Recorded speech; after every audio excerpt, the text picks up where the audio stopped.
I always do at the beginning, very serious. Now, it's no secret we're three, as they say, dudes that have like lived through the '90s, the 2000s, up to now, as far as we know, and before that, appropriately for our age. And I don't know if this is true, but I feel like it might be true that we lived in the era of the rise of the multi-tool, the Leatherman multi-tool. Now I know because I saw that Bruce Sterling talk from a couple years ago, and I know that it existed, I think, before we existed. So it was an ongoing thing. I think maybe it's from like for many years, right? Didn't it? yeah, right, yeah. But I think Yeah, it's not new. maybe it's just because I was growing up at the time. But I feel like there was a moment where all of a sudden multi-tools were everywhere. It was a big deal, right? Like you used to have the Swiss Army knife that was like the size of like a StarTAC cell phone, right? And it would have everything in it. Well, it could be, or you could get the tiny one, the little guy, right? and everything in between. So you first had the Swiss Army knife that had everything in it, including a color TV, right? And then at some phase, the multi-tool came in, like the Leatherman. Now I don't know if that's true. That's not what I'm here to ask about. But what I want to know is, do you two use a multi-tool? Do you own multi-tools? And if you do, how many? And do you use them? Okay. I think we have many multi-tools. Like we've gotten them as gifts like multiple times. I want to say in this house, we have in the order of like 3 to 5 multi-tools. And they are strategically placed in like cars, toolboxes, and nearby in case someone needs them. And I would say universally, they rarely get used at all for anything. When someone needs something, they usually go like if you need scissors, you go get the scissors. If you need a knife, you usually go and get a specific kind of knife. Is what I observe in the family. What do you think, Matt? A single tool is a single tool is what most people do in the family. They're like, I need the thing. They rarely is anyone like, let me get the multi-tool. They like go retrieve the thing, the single tool that they need, me included. I'm not judging this behavior. And then they use it. And then everyone but my son puts it back. So there you go. Okay. That's what we do in my house. Matt, what do you do in your house? Nice. Well, I like that nice dad insert there. Oh, absolutely. I had to do it. We hear you, Brandon. We know. Well, so two things. Like as soon as you started bringing up multi-tools, I was like, when did multi-tools start becoming a thing? And it's like, I want to say it feels like it's parallel to the rise of the internet. Like, no. Hear me out. All right. I think there were a lot of like niche tools that, and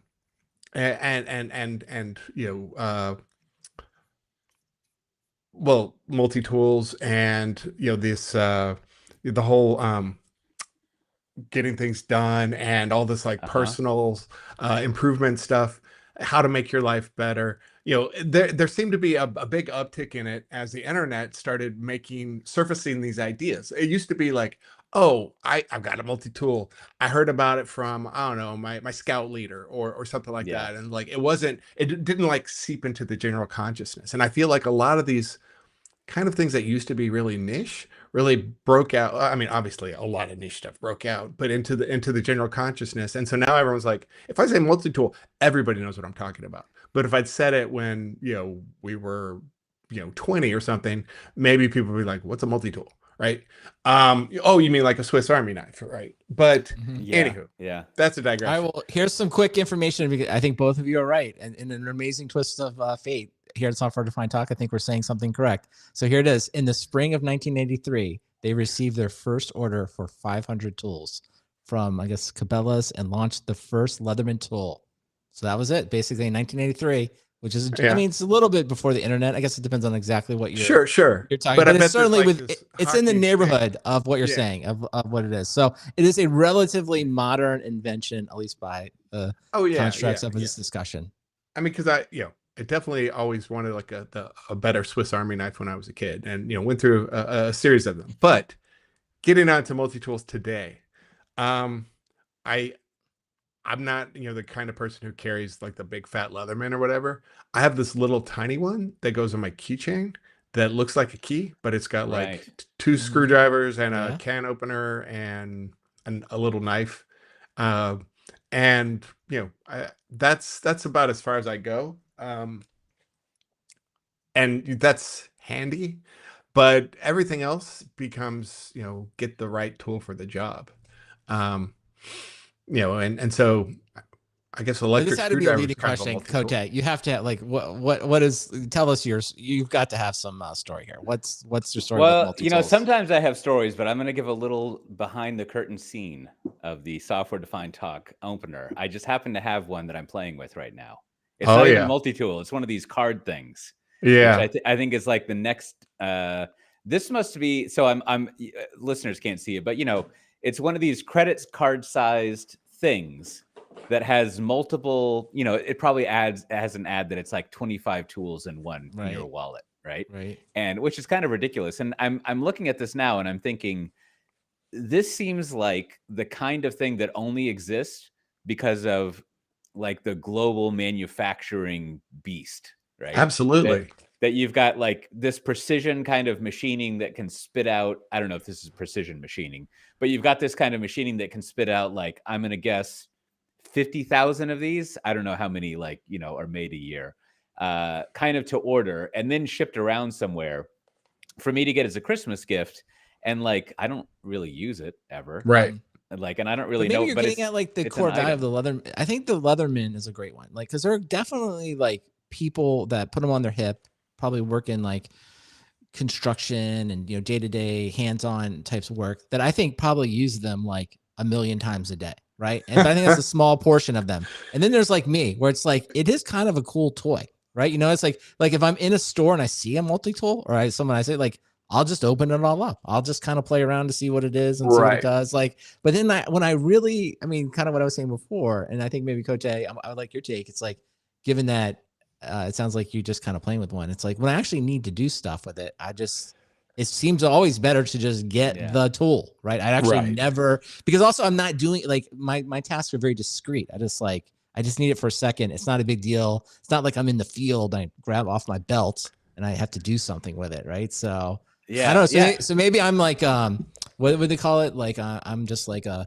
multi-tool, like wannabe Tourist. hipster, like tourist. Well, Yeah, I'm a tourist when at multi-tools. I like seeing them. It's like when I go to REI, you see all this stuff for like climbing. I'm like, I think it's cool. I'm never gonna do that, but I think it's really cool to look at the store. I think like there's you can categorize certain goods that they don't fit what's on the label, so to speak. Label is the wrong word, but you've got Veblen goods. It's kind of in this category where it's just like this backpack costs $20,000, and it doesn't really afford. There's no ROI on that, right? And it's not. It didn't cost $20,000 to make, right? It's not made out of like royal human skin or anything. But it has this whole other function apart from like, and it probably doesn't hold things as well as just like whatever you buy at Walmart is going to be fine to hold your shit. But I think a multi-tool for many people might be like the equivalent of it's a battery for potential. It's just like storing this potential of being useful. And it's just nice to know that you have these batteries around, because I agree with you. Like, it seems like there are many times when I'm gonna, in the field where I could use a multi-tool, but the fact that it's so cumbersome to carry, I never have one. Right. So like, sure, I might want to have like a screwdriver, and I don't know, I might need to like fix like a sail on a boat at some point. But like, I'm not going to have the multi-tool with me to do that. And I think another thing that is kind of in this like battery of potential is I feel like in my life, the sharpest knife I always have is on the multi-tool, because it gets used so little, right? Like it's good. Now, I think that the other issue might be if there was some multi-tools have pliers, but if they had really good scissors on them, I think that would get used a lot, right? Because scissors always handy. So like, I have one of those tiny Swiss Army knives that I carry on my keychain, so I always have it with me, because as my kids and wife know, one of my favorite sayings is if you go through a door that locks behind you and you want to get back in, bring a key. So I always have a key on me. But I use the little knife on that quite a bit because like you're at a store and you need to cut something off before Yep. you steal it or after you buy it. You got like tags, all sorts of things like that. Like having a tiny knife is actually pretty handy. But That's something bigger. I mean, this knife is basically smaller than my thumb, and I don't know if I could carry like something bigger than my thumb, which maybe there's a whole other market, people who have bags, they could carry these multi-tools. But I don't know, now that I'm listening to myself talk, I feel kind of bad for the multi-tools. I feel like there must be a lot of multi-tools out there who just want to be useful. They're very upset. Well, that there they're in a is. drawer I once somewhere. heard some survivalist person say the following, and I don't know if it's true, so feel free to fact check or email us with the correct information. But it was something. It went along the lines of something like this: like, hey, you're going to be deserted on an island, right? You can take one thing with you, like one tool with you. And he said something along the lines: it's like the instinct is to take like a Swiss Army knife or a multi-tool. And he said most of the time you're better off just taking a single purpose tool, because at least you have one tool that will do this one thing well. And that is going to be so much more useful to you than a tool that basically doesn't do anything well. Like you said, something like a really sharp, durable kitchen knife would probably be better than like a multi-tool, right? So then your Swiss Army knife.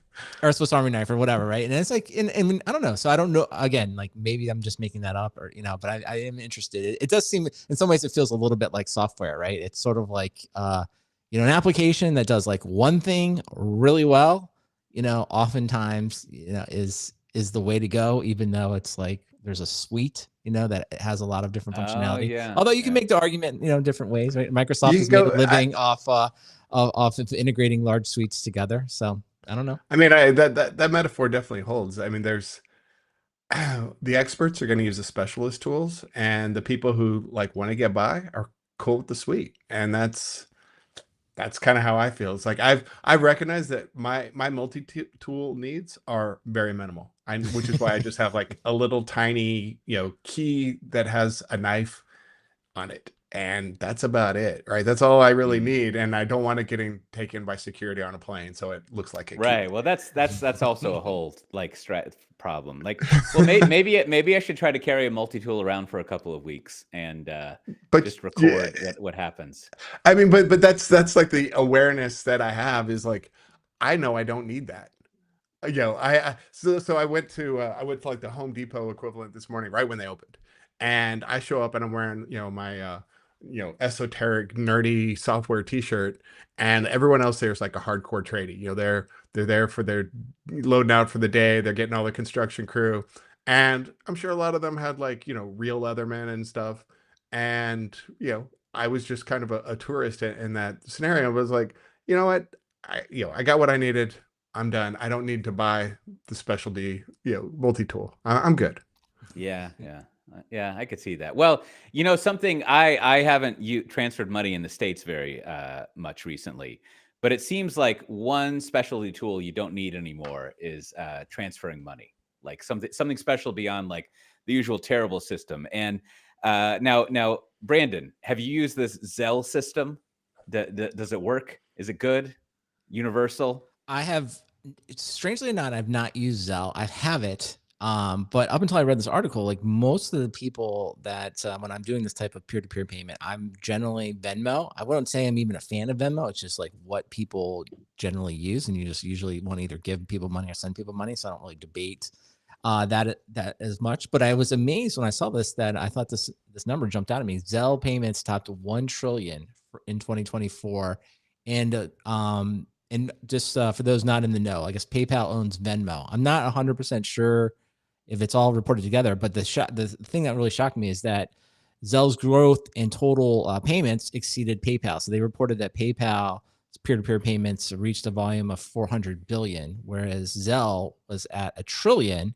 And the other thing the article went on to say is that I think Zelle is really benefiting for it, because I think like apartment complexes and like other bill plays, I think services are kind of like pushing people to use Zelle instead of checks, right? So I don't think they want them using PayPal. So I think that's why they're getting, like, if people have to pay, if you will, their monthly rent and things like that, those are usually a lot higher fees than just like paying a friend for, splitting dinner or something along those lines. So I don't know, Zelle, it seems, it's one of these things where it's like we always talk about like the old companies like not being able to keep up. What are they going to do? But Zelle, the history is it was basically built by a consortium of banks.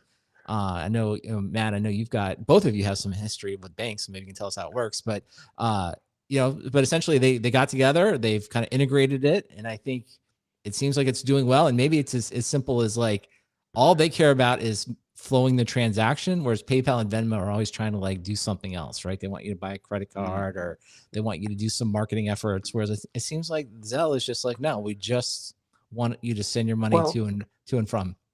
I mean, they're so it sounds like their origin story is they're kind of the Hulu of payments, right? Like, yeah, exactly. I think that's a good example. Yes, perfect. A bunch of people who are getting left behind got together and they're like, fine, we'll do this. But the thing is, like, it's easy to catch up with a stationary target. I mean, it's not like Zelle is like, we're going to do something wild and exciting. It's like, we're going to do what PayPal did 20 years ago. But, lock it into all the banks. So I've got 3 bank accounts, and I think 2 of the, or 3 different banks, and I think 2 of them have Zelle available. So I guess it's I've used it for getting paid by renters and stuff like that. So it's fine. It's just one of those things like, PayPal struck this out, whenever they did that in the 90s, and it's been fine ever since. And like Zelle just does it. It's Well, I looked up the Venmo thing because I also remembered that PayPal owned them, and it looks like in like 2012, Braintree bought Venmo for only $26.2 million. So that seems like a steal. What a steal. And then wow, check this out. And then in December 2013, PayPal acquired Braintree for $800 million. I assume Braintree had more. So that's how they came into the PayPal world, which this is like the thing I was wondering reading about Zelle. I'll say it in reference to PayPal, and then we'll reflect back on the American payments money transfer industry. It seems like it's curious that PayPal would need to buy a PayPal, right? That they couldn't figure out like, we do that. And like, but instead we have to go and buy this thing that does exactly the same thing, has a different user base and like marketing thing. But it is an interesting, like, it brings up the an age-old question we have, which is why wasn't PayPal the Venmo of PayPal? Well, similarly, and my theory based on the Zelle thing, or not based on, but like what I was thinking with the Zelle thing is like, it's like my complaint about like internet networking and DNS is like, instead of just inventing another service mesh, why not just fix the internet?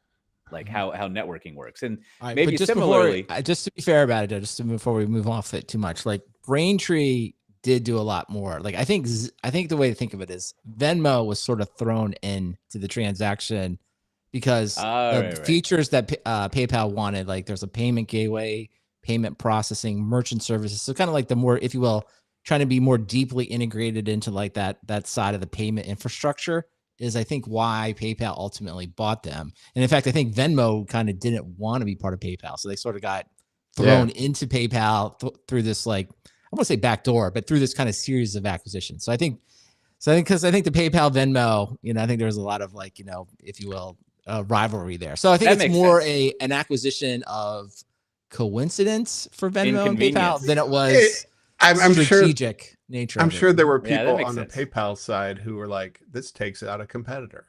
I mean, sure. It's not like the PayPal people are like, we want to buy everything but Venmo. We're like, oh yeah, this deal just got sweeter. Right. Because, but I think you're right. But I think it's like the cherry. It's like, we need all this other stuff. And you know what? We're also going to get this discounted Venmo thing. That's kind of annoying to us. So throw it in the shopping cart. Good point. But and then maybe the Zelle thing also shows like a pretty standard enterprise software architecture thing, which is like, don't fix the old thing, just add a new thing. and then like maybe eventually the new thing will like replace the usage of the old thing and you don't have to worry about it. But it seems like with all of these systems, it's like, instead of just making money transfers easy, like just add a new thing onto it. I mean, I'm repeating myself, but so it does seem like maybe that's I don't know, that probably is a valid way of Well, I doing think saying it things. slightly different way is like, well, we're probably never get away from this ACH 3+ days processing. But in the meantime, to your point, it's like kind of it's a little strangler pattern here. It's like, well, at least you can now pay via Zelle, which is like, I don't know exactly what the settlement time is, but it appears kind of like Venmo. Like it actually appears as if the money is instantly available.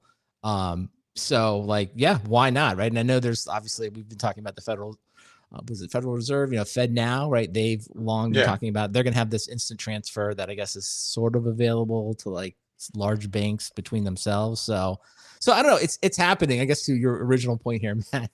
I don't know. Maybe it's not novel, but just because it's like, it is kind of nice to see, oh, this payment stuff should just be in the banks. And it's like Yeah. finally The getting there. normal's So caught up with the rest of us. I was gonna say, Yeah. like, I'll take it. Maybe in 20 years we'll be talking about like, yeah, the Disney Plus thing really worked out. They finally got everything as good as Netflix, right? But it's still nice to see that it actually happened, because so often it's just like, and we can name millions of examples of like, well, nothing happens. The bank just keeps making you paper checks. So I give the bank, in this one instance, I want to give the banking system credit. It looks like you've done something. You've actually exceeded your peer competition. And I'm personally going to try to use Zelle. And the next time someone like wants to Venmo me, I'm going to be like, no, This we is should just use like Zelle. the window for the status quo shifted to include, peer-to-peer payments.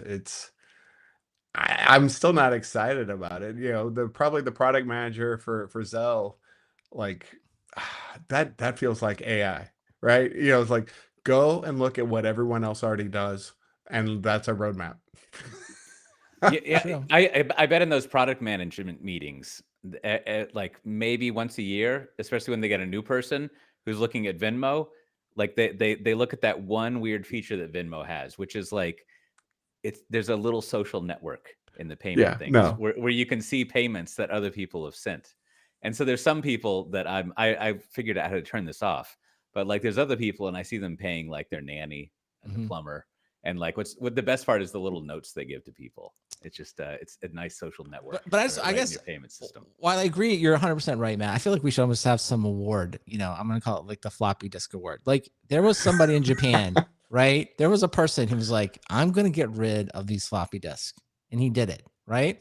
And he did it. And it's like, yes, of course, that should have happened many years ago. Yes, of course. But like, imagine how much pain it took him to get rid of the floppy disk. So it's really the Zelle. I'm going to call it the Zelle project manager, to your point. Like they weren't even inventing new products. It's like, Right. Can you imagine the amount of meetings with banks that had to go on to get people to actually do this? And every meeting is like, all we're doing, we just want to transfer money from your bank to our bank and not have to write a check. Like every meeting started with that. But there were thousands of hours of meetings about like why it can't happen, how your banking system doesn't do what we need to do, that you don't have the requirements. We have the special security thing. Like I just think of it like it takes a floppy disk mindset to be like, no, I'm going to stay here. I'm not going to quit. I'm not leaving this job. I'm going to get this Zelle thing done. So I just feel like I want to give that person or that group, like you got it done. Right. And again, I hope one day to give a floppy disk award to like somebody that's in charge of the just paying the tax system, right? Be like, hey, we just send everybody their tax bills. And if they want, they can just pay that. Like that's the next one out there. That's a lifetime achievement award I want to see happen. So I don't know. So I feel like they deserve more credit than maybe Matt is letting on. But he's not here to defend himself for the moment. He'll be back in a second. What do you think, Coach? I'm back. Well, I think you have identified the award that we're going to give away at Legacy Conf, the floppy disk. Well, at the I don't know if we do it at the end, so we encourage people to stay through the whole conference, or we do it maybe after in the middle somewhere. But we're going to give away the floppy disk, and we'll see. I'm here for it. Like it should be like a recognition of the work you've done to upgrade the status quo. Like we appreciate the fact that you are moving humanity forward. You're not out there on the bleeding edge. Yeah. You're raising the water level for the rest of us. I'm gonna go one step further. You floppy disk award winner, you improved the defaults lifestyle, and that's all we can ask. Now there's a default way to pay, and it's Zelle. And I appreciate your efforts, Zelle project manager team, whoever you are. Right. Okay. I like that take. because it's you haven't modernized a system until it's become the default. Like that's what you're going for there. I think I'm gonna have to go back and think on that. You know, speaking of modernizing the default, I think your company, Matt Ray, put out a study Oh, or survey, a PDF about security and AI stuff. The yeah. the Wiz been doing some interesting work there, finding things, reporting stuff, and I just wanted to ask broadly, right? The topic. I was asking one of our security people about this, but I think they were busy with more important things than me, which is fine. And like, let me lay this out. I feel like I think I've expressed this before, but I'm trying to figure out verifying my theories about like why it may be that like AI use is not more widespread. Like I don't have a I don't I look at surveys and it doesn't seem like it's used by every worker, every knowledge worker in the world. And I have a suspicion that it's because like the security people are like, no, don't do that. Like there's some issues they have with the security stuff. And I guess, well, I don't know what the issues are, right? But it does feel and smell very much like, I don't know, email, instant messaging, cloud computing, where maybe it's just not well enough understood now. But also, like it seems like a classic security problem of like, you know, when you talk with security people and they're always like, oh, my naive technical friend. Security isn't about like patching things. It's about doing risk assessment and trade-offs. And they go all academic on you. And I'm just by that time, I'm thinking about a sandwich I want to eat. And like, so it seems like there's a classic CISO problem here where you've got to be weighing the benefits you would get for like the unknown risk thing. And I don't know if I've seen a lot of analysis of like that risk benefit stuff. Now, granted, I haven't looked at all, but I just wonder, like in y'all's two, you know, run of the mill world, run of the day stuff in the IT world, like what is the deal with security and AI? Like, are we at like mass freakout level, and this thing should just be like on a floppy disk in a safety deposit box somewhere and never touched? Or how are people figuring out like how to manage it as far as a security thing? Or is there whole other reasons why it's maybe not as pervasive and people are trying to manage it? Well, my take would be like, I guess it's two things. Like, it's just really the unknown side of it, right? Like, Yeah. if I made you in charge of security and your thing is to like, hey, I got to protect us from all the potential threats and I also need to protect our information from, getting out there, especially things that we think it's sensitive. The, the unknown around AI is just so high that it's almost impossible for anyone that has that charter to not be like, whoa, wait a minute. You can't just be pasting everything into your favorite OpenAI Mm, chatbot, right? Because it's not even so much that there's a absolutely for sure known vulnerability. So think of like a patch, right? Like sometimes there's like a zero, like a flaw everybody knows about, and we know we have to patch it. But that's kind of good, right? Because it's like we know about it, we can patch that, and we can move on because we know we're secure from that. Whereas I think, with so many different models hosted by so many different people, right? And the fact that most of these models depend on some type of ability to learn from, if you will, unstructured data. I think the security mindset is like, we just literally have no idea like what everyone Yeah. is doing with any of this. And in that kind of situation, our posture has to be very defensive. So that's probably why you're getting the emails like, don't use any AI with business data. Don't, be extra careful. Don't, maybe don't use the chatbots at all, right? Because I think that's the mindset. But of course, with that comes like, an opportunity cost. So I think that's, but if it's just the security people are in the room, just like the lawyers in the room, they're probably going to give you advice like, don't do it. But Matt, you're the closest to this. What do you see? Well, definitely.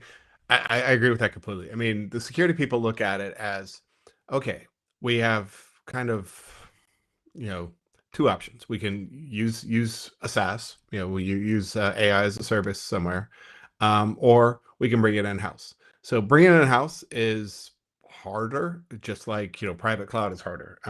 You know that it's there's going to be some cost, whether it's providing the hardware, the expertise, supported software versus open source. I mean that it's expensive. It gets expensive real fast, but your security guarantees there are like it's not leaving the building, right? It stays in house, and we don't have to worry about it in theory. And then the flip side is, well, we'll use a SaaS, and that's when things kind of become the Wild West. You have, you are now running you're probably going to need to put your data somewhere closer to the AI services. So, if you're not already in the cloud, you're probably going to need to get that data into the cloud, which is its own security problems. And then, you're in transit, or bringing the AI stuff to your data. That's a security problem. And then you have the whole, like, I can't even trust my vendor.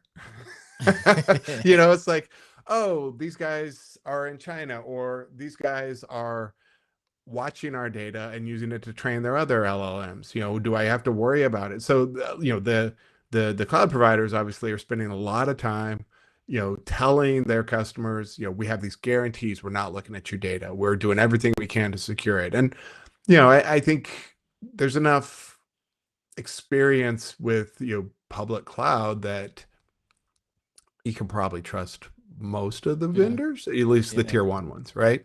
But, I think obviously, when you look at the Wiz research here, I think the 4 questions is really telling, because it just tells like the whole story of how crazy it is. So fact one is super crazy.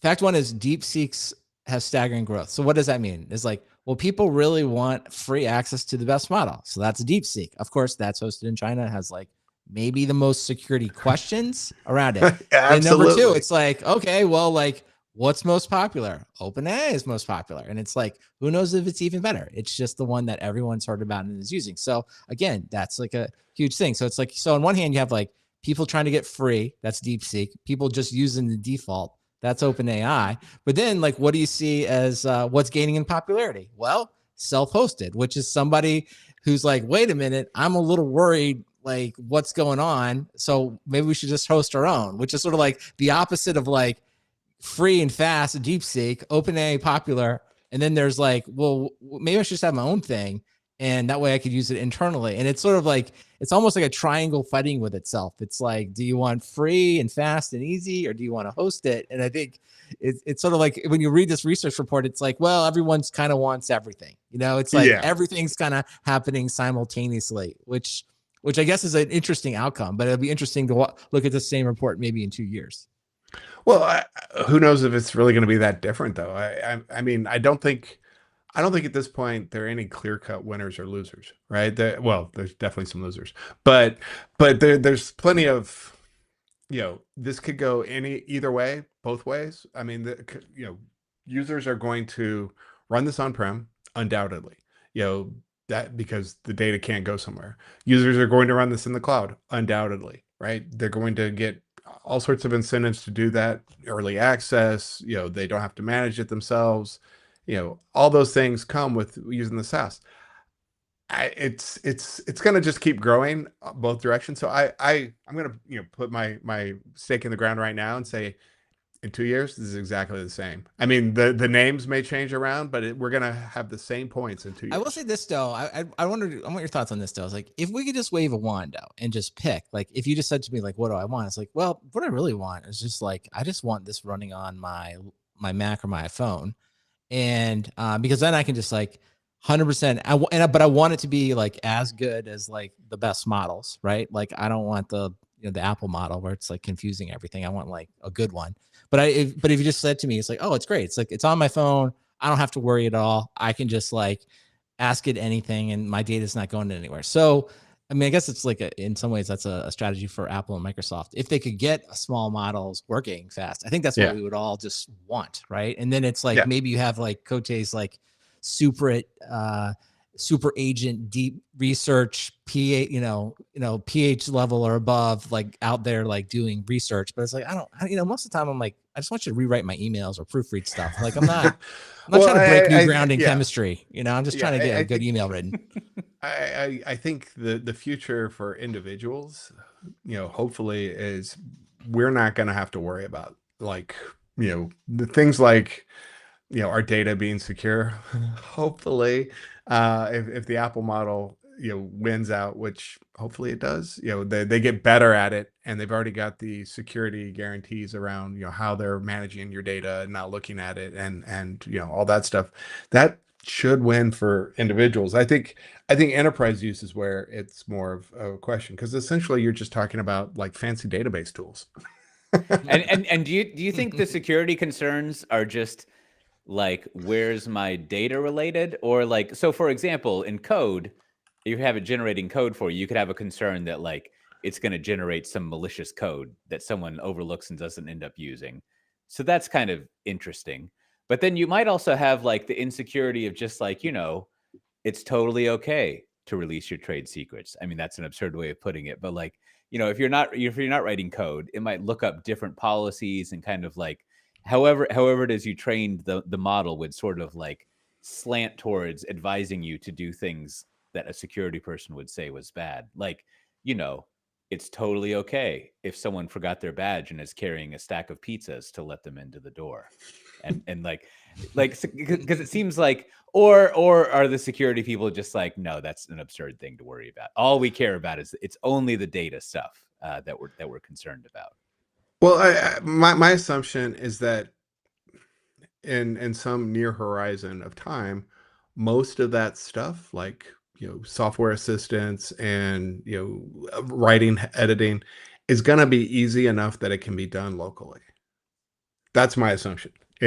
Which, yes, some of the more complex things will have to go elsewhere, but as these small language models get better and better, you could just have, I'm not going to call them agents, but you can have, small language models that are specific to certain operations. And so when you're writing, you'll pull up the Clippy or whatever, and it's not going to need to go to the cloud. It's going to be like, oh, you've got the latest, ARM processor with, this, NPU built in, or GPU. I got this, right? I can do this locally. I don't need to go anywhere. That's the dream. Yeah. No, I definitely think so. As but a security person. I was gonna say, but coming back to like the whole security side, I'd be interested in like what your experiences are. But I do find though that like, especially when I've had like, if I look at all the chats that I have going for different AIs, it's like, it does kind of feel like more personal. Like, whereas like, Yeah. like my Google searches, it's like, I don't know. I never really even cared about it. It's just like, cause it's like these random words that like, don't, it just doesn't, but it's, I feel like though, of like, I don't know. There's really nothing that sensitive, but it's just like, it's almost like if someone reads all of your chat AI prompts, it's almost like they're kind of like eavesdropping on like conversations that you didn't really want them to be a part of, where I've never felt that with my searching. I guess you could say it's the same thing, but my search is just like weird stuff. So, I don't know. Cause I think it's just more revealing. Cause like, you're kind of revealing about like maybe things you don't know. Maybe people thought you knew this, but you felt like you had to look it up, or like maybe thought people, it's just like, there's just a lot inside of it, right? Around that. So less from a security perspective, it's just more like, yeah, I do feel like, I don't think sometimes I type something in and I'm like, I don't know, do I want this in the record forever that I asked this question? And then that's interesting. I ask follow-ups. Like I'm a little bit like, and it's not even that salacious or anything. It just sort of like makes me pause. There's like a little bit of vulnerability there, like because you learn that the more honest and open you are. This is a little bit like cult religions. Like the more honest and open you are, and the more you tell it, the better answers that it gives. So if you're like, versus like in Google, if you were to search like I was doing earlier, Wiki Venmo, like that doesn't tell you. I mean, it tells you that I'm interested in that, but it doesn't tell you like, why did PayPal acquire them? Isn't it weird that this, that, and the other? And like, then you can actually kind of get into the chain of thinking. But of course, Google and Facebook and the like are tracking where you go next and next and next and next. Right. So they can infer that you like, belts or whatever. Yes, so they can show you ads for belt buckles. Oh, yeah, but it does feel like, this is a Ben Thompson point. Like it does feel like all of these like AI chatbots, like why they don't immediately have some type of ad sponsored side of it. It's like, sure, by the time you read all of the things I wrote, I think you know quite a bit. Like, you know what I mean? Like I'm sure you could throw up, be like, hey man, let's throw up a Leatherman ad for Brandon. He may buy another one. I mean, it's like, that kind of stuff would just, it seems like obvious. So I guess it's just a matter of time before they do that.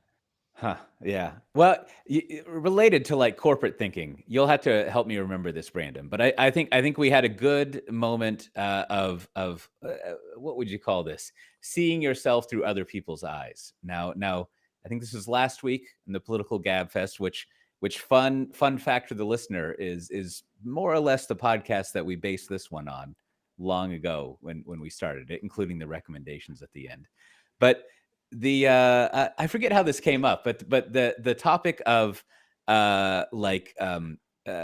disagree and commit came up, like all these kind of corporate things that we take for granted. And immediately, so there's a couple of journalists who are on there. One of them is a CEO, which is pertinent to the story of his own company. But both of the journalists on there were like, what does this disagree and commit mean? And then they explained it to people. This one guy explained it to the two journalists.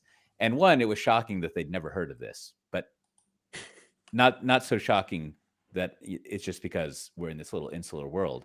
But then they had, at first it sounded good, but then they had this interesting reaction, which was like, well, that's great if you're like, Mark Zuckerberg or Jeff Bezos, and like you have no fear of disagreeing to things. But and then that pulled open the can of worms, to be a weird metaphor, of like all these trite little funny phrases that we have that like in kind of like a real world setting like seem maybe a little strange. But it was I don't know, that one little slice, it made me think, like if you were to look at the like a lot of the Amazon principles, I think there's either somewhere between 16 and 34 of them.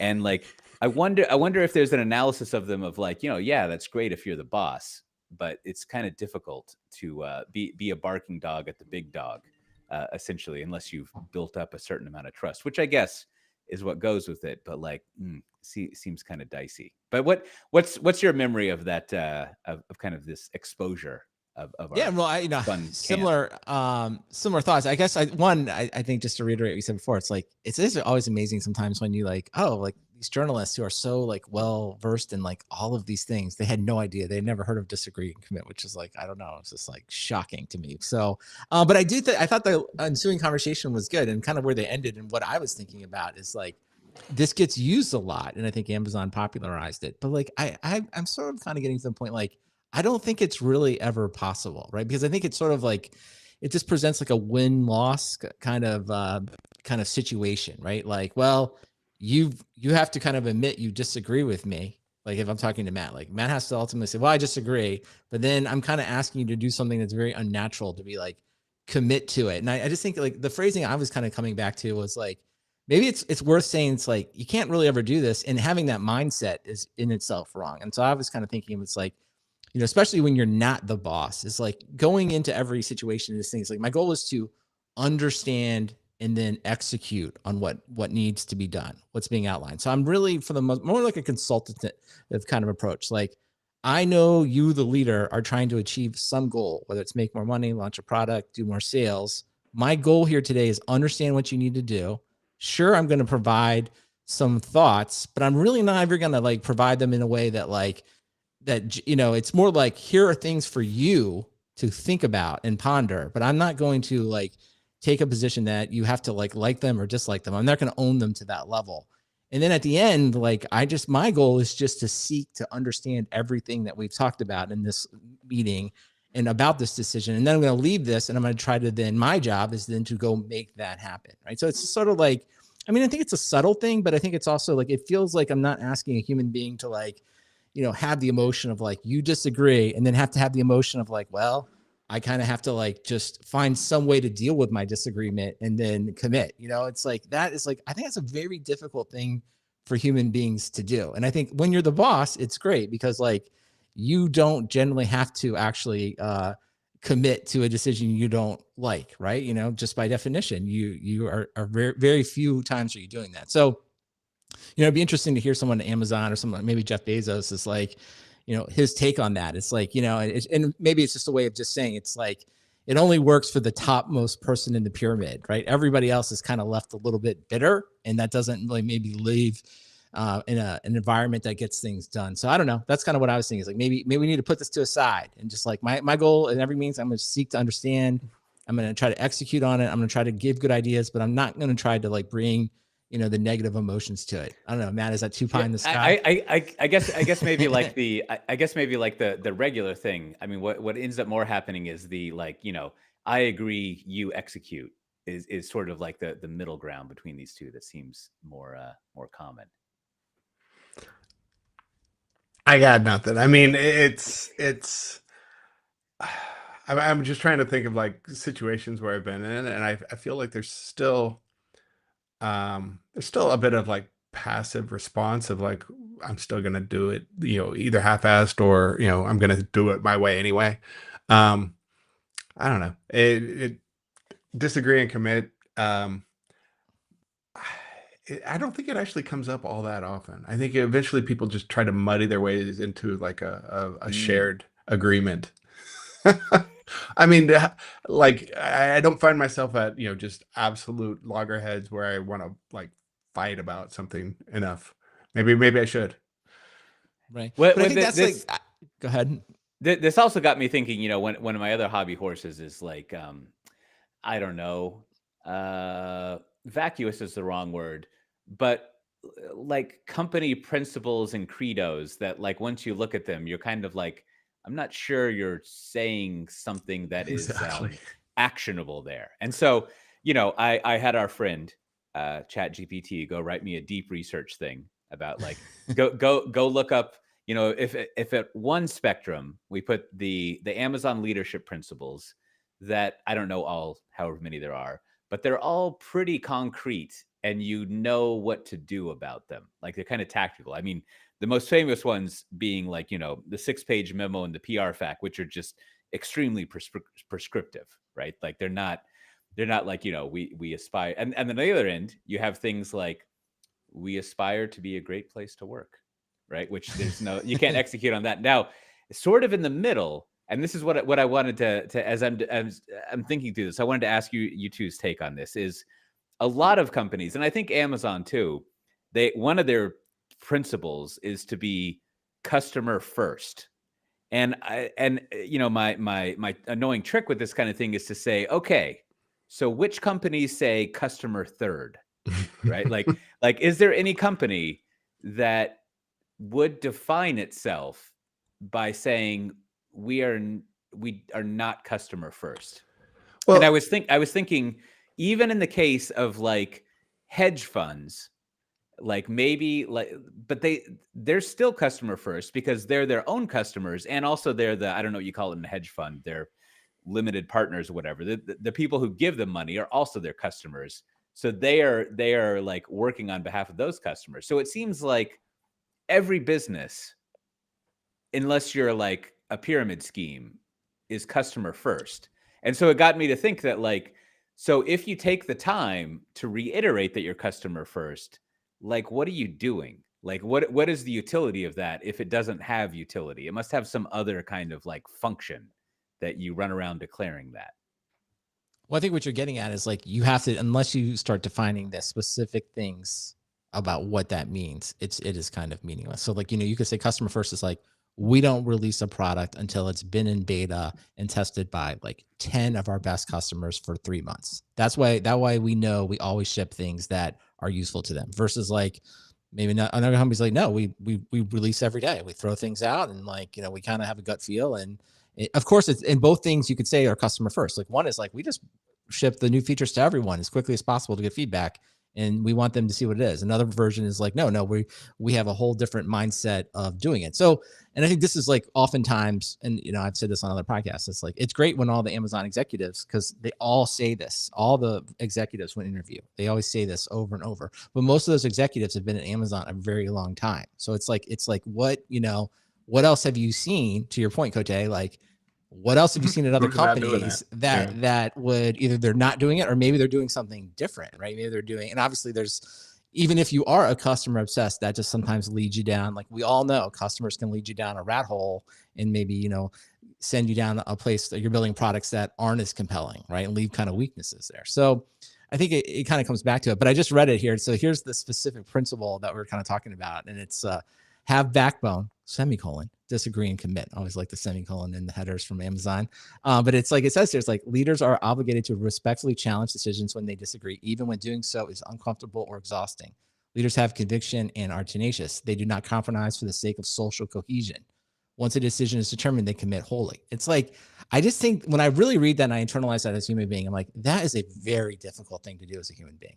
You know what I'm saying? To like bring your best ideas, to disagree in a place that you think it is uncomfortable, to make a lot of compelling arguments, to then say, I disagree with what you've said, and then I'm going to wholly commit to a decision and not let, not bring any emotion going forward to this. I just, as I think about that, I'm like, that was very, very difficult task. I think very few human beings could do that a lot, Yeah. and to what Matt said, it's sort of like, the idea of just muddling along, feel like your phrase, which I think is great, but would never be in a web space. Like muddling along feels a lot more real to me, right? Like you're just like, well, I guess we're doing this. Let me try to figure out how to do it, and you just, it just feels much more realistic. I like they really that principle really pre-runs what we were just saying. Is like, that sounds super exhausting, right? Like Exactly. that is a lot of work. But this makes me think. One thing that's not exhausting is bureaucracy. Do we have any of that this episode, Brandon? We have several things here. First, I wanted to say, Cote, you were vindicated. So this isn't really listener feedback. This is Cote feedback. So last week, Cote, we had a little, I think, a spirited discussion. I don't know if we disagree and committed, but I did disagree. I did go do some research and said, okay, you were saying that Spotlight does not pull up the file names for you quickly, and that you're using another tool, Alfred, I think is what it was, right? And it does do that. That's right. Okay. That's right. So and I was like, well, surely you can do this in Spotlight. So here's what I discovered. Yes, Spotlight, of course, does find the files, but they remove the ability to specify the order in which you want to see them. So that's why when you type in a file name and you want a file, you're seeing like a bunch of things in front of it, like websites, pictures, whatever. So then I was like, well, of course we can at least fix this. We'll just reorder the preferences. No, that is not allowed in Spotlight. So therefore, I think you've been vindicated. I think your use of Alfred, not that you needed permission, was like, it's a clear use case, right? It's clearly that Alfred shows you just the files. It shows you to upfront. And so I think in this case, Alfred seems to be better. And I don't know why Apple removed that ability, but oh well, I guess, go download Alfred, I guess is the way to do it. This is a classic case of disagree and commit. I think we understood and executed. That's right. We understood that. All right. Then finally, I sent some stickers to, I believe it's Vilnius in Lithuania, as well as some stickers to our friend Barton in Austin, who got a new laptop. And of course, if you would like a sticker, all you have to do is email your postal address to stickers@softwaredefinedtalk.com. I would be happy to send you a sticker anywhere in the world. Well, I've got a lot of conferences to go over. You've got DevOps Days, LA and Scale, March 6th to 9th in 2025 in San Diego. We've got a discount code for that. If you go to softwaredefinedtalk.com/507, you can find it. There's the VMUG Netherlands, which is going to be March 12th. I'll be speaking there. And DevOps Days Chicago, March 18th. These are all in 2025. And then there's SRE Day London, March 27th to 28th. I'll be speaking there. We also have a discount code for that. And also Monkey Gross, the day more or less after, during, actually the same exact days, March 27th and 28th in London. And there's Cloud Foundry Day US, which is May 14th in Palo Alto, hosted by my company, Broadcom. And then there is also NDC Oslo, May 21st to 23rd, where I'll be speaking. And then finally, KubeCon EU in London, April 1st to 4th. Lots of conferences, and that's only through April. We'll see what the summer brings. Now, speaking of what the summer will bring, Matt Ray, what do you have to recommend this episode? My recommendation is a book I'm almost done with. I feel it's probably going to end well. It's called Fall or Dodge in Hell from Neil Stephenson. It's not exactly new, but I'm reading it as opposed to listening to it, so it's taking a little longer, I guess. But a couple of things I've really enjoyed in it it's one of those books that there are like memes, I guess, or ideas that just kind of take hold and are gonna bump around the back of my head for a long time, I'm sure. So if if you like Neil Stevenson, probably you've already read this, but I'm enjoying it right now. So go check that out. What's an idea that's going to be in your head? A meme. I think I brought it up last week about having curation of like the internet becoming so randomly junk generated that it's hard to trust anything, and having curators and Oh, right, subscribing right. to curation. That was one of the things that just kind of popped out. And then kind of the gist of the book is the title character Dodge, he dies, spoiler, and is cryogenically frozen and brought back into like a computer post death world that slowly builds up and turns into like this weird Greek mythology kind of thing, where you've got humans, people still alive on one side of the story, and the dead who don't realize they're dead. It's Oh, wow. it's touching on a lot of stuff. I don't know. Yeah. Yeah. It's sort of like an alternate version of my favorite Space Carpet book, where you've got It's not a space carpet book. Well, Which I'm looking for good recommendations. I need to go dig up some more space carpet books. it was a delight to read, I have to say, even though I complained about it. Yeah, no, 15 Stevenson years later is always a quick read. Yeah, he always wood floors with that guy. No space carpets. How about yourself, Brandon? What do you have to recommend? I've mentioned it several times on the show, but it feels appropriate. I'm going to recommend Cursor. This is basically the AI IDE. So it's basically built on VS Code, and it's just incredible. I just think, no matter who you are, if probably anyone listening to this, if you're a command line person or if you've written any scripts, like I highly recommend downloading it and giving it a try, and just build a small little toy project or something along those lines, because it's just amazing what it can do. And it got me thinking, Cote. I think you posted this link. We didn't really talk about it, but I think you found a link here. It was like an article about like how to add a directory to your path, right? So it's just it kind of walks through all the weird things you have to do in Unix to do it. Many of the things I bet most of the people know, but like it's stuff that's easily forgotten. And I found myself, and I know there are a few of those out there, though, but when you're using Cursor, especially when you want to do things on the command line, it's just so freeing to be like, write a command that does X, Y, Z. And it just like, boom, it just does everything for you. And it really is. It's the kind of thing when like, I think people haven't touched AI or haven't done it. You're like, oh, like now I know everything about the Unix command line. I don't have to like remember these weird command line switches, and I can just do anything. So that's just one small example of things it can do. Obviously, it has many ways it can help you code. Final pitch here is the thing I really like about it is they have like the chat window, which is what you're like, but then they have the compose window, which is literally a feature I want in everything. But like the compose window is basically written such that like it's looking at what you're writing all the time. And so you can kind of like talk to it, and it knows how to make changes and show changes. And it's just like, it literally feels like you have an editor like in the doc with you, or in this case, the source code with you. So try it out. Like if you're sort of skeptical about AI and you're like, why is this going to be a big deal? Like I am totally convinced software development changed forever, and Cursor is the easiest way to try it. I haven't tried GitHub Copilot. Maybe it does something very similar, but try one of them. And if you're looking for one to try Cursor.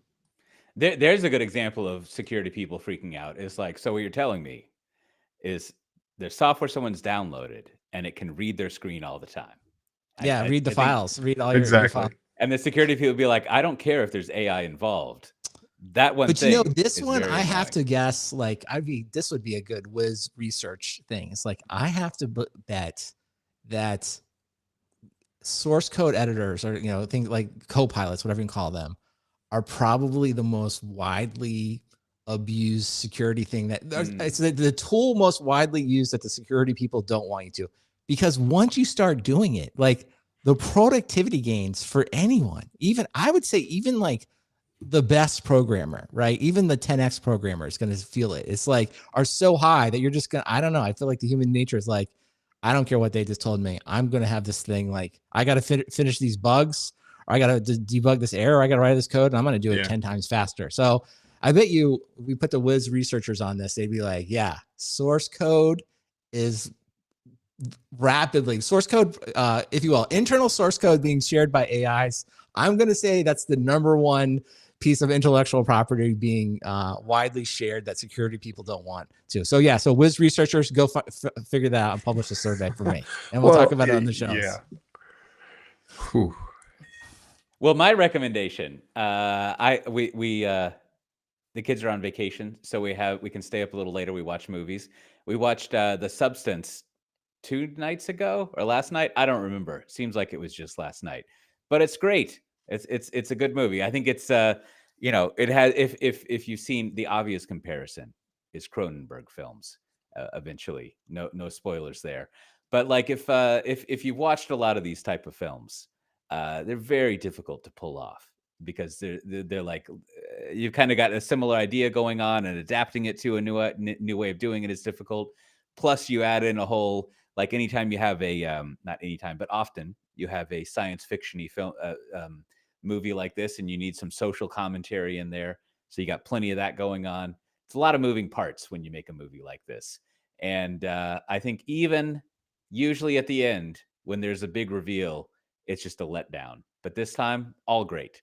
Very, very well done made movie. I highly recommend it. And there's a great article we'll have in the show notes that goes over, they interview the younger character in the movie, and there's all sorts of interesting commentary about what they did in the movie, which is fun to read, involving glue and things like that. So check that out. The Substance, highly rated. Speaking of things that are highly rated, I don't know if you've looked in iTunes or other services before, but last I did, 1 to 6 years ago, I think this was a highly rated podcast that you just listened to. I think this episode I would give 5.5 stars. I think we pulled it off. I'd give 6, but there's only that half level that you can go up. Man, keeping you down.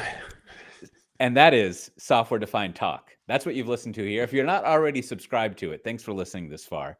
But you should go to softwaredefinedtalk.com, find out how to subscribe, search through where all podcasts are. We're even in YouTube. They call it a podcast.